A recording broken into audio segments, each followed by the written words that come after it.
Alright guys, now we've got a Kenmore Elite electric dryer. It's in like new condition and it's got tons of options here. Of course you can check out the pictures and the ad for more of those details. But for now I'll just show you, I got the clothes moved over. And those clothes, of course, being in that HE washer, came out nice and light. So the dry time is going to be nice and fast. We'll just do time dry, high heat, hit go.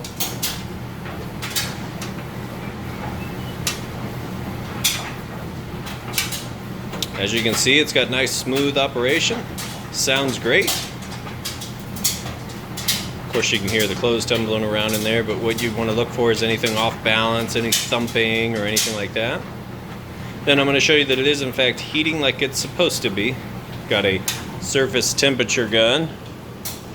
Essentially whatever is right in between those two red dots, that's what it's going to measure the Fahrenheit temperature at. So kind of see a difference here between the top of that dryer and the floor.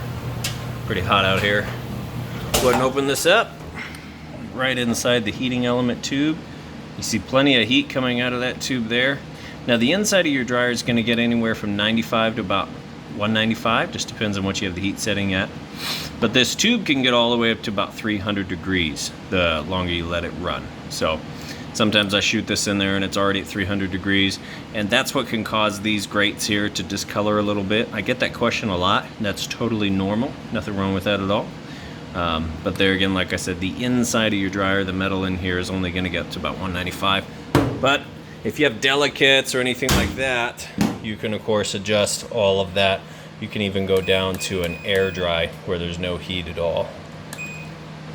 So we'll let that finish up. Go ahead and get these listed for sale. If you have any questions, please reach out. I do appreciate you taking the time to watch this video. Thanks, have a great day.